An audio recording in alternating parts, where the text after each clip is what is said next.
मेरे सभी बच्चों समझो, गुरु का स्थान क्या है समझो। एक राजा था, उसे पढ़ने लिखने का बहुत शौक था। एक बार उसने मंत्री परिषद के माध्यम से अपने लिए एक शिक्षक की व्यवस्था की। शिक्षक राजा को पढ़ाने के लिए आने लगा। राजा को शिक्षा ग्रहण करते हुए कई महीने बीत गए, मगर राजा को कोई लाभ नहीं हुआ। गुरु तो रोज खूब मेहनत करता, लेकिन राजा को उस शिक्षा का कोई फायदा नहीं हो रहा था। राजा बड़ा परेशान। गुरु की प्रतिभा और योग्यता पर सवाल उठाना भी गलत था, क्योंकि वो एक बहुत ही प्रसिद्ध और योग्य गुरु थे। आखिर में एक दिन रानी ने राजा को सलाह दी कि राजन, आप इस सवाल का जवाब गुरु जी से ही पूछ कर देखिए। राजा ने एक दिन हिम्मत करके गुरु जी के सामने अपनी जिज्ञासा रखी। हे गुरुवर, क्षमा कीजिएगा, मैं कई महीनों से आपसे शिक्षा ग्रहण कर रहा हूँ, पर मुझे इसका कोई लाभ नहीं हो रहा है। ऐसा क्यों है?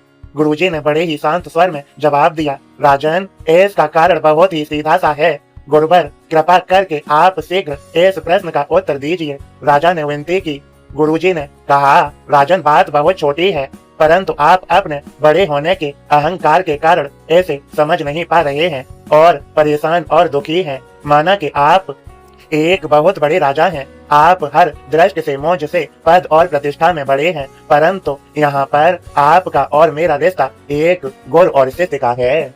गुरु होने के नाते मेरा स्थान आपसे उच्च होना चाहिए, परंतु आप स्वयं ऊंचे सिंहासन पर बैठते हैं और मुझे अपने से नीचे के आसन पर बैठाते हैं। बस यही एक कारण है जैसे आपको न तो कोई शिक्षा प्राप्त हो रही है और न ही कोई ज्ञान मिल रहा है। आपके राजा होने के कारण मैं आपसे यह बात नहीं कह पा रहा था।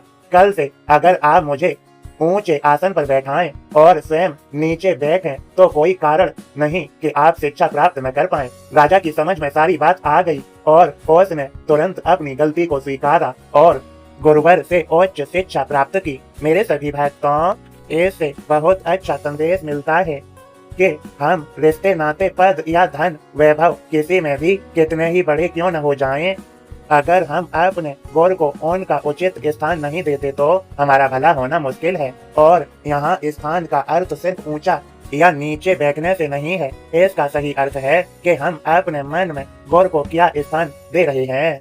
क्या हम सही मायने में उनको सम्मान दे रहे हैं या स्वयं के ही श्रेष्ठ होने का घमंड कर रहे हैं। अगर हम अपने गुरु या शिक्षक के प्रति हेय भावना रखेंगे तो हमें उनकी योग्यताओं एवं अच्छाइयों का कोई लाभ नहीं मिल पाएगा।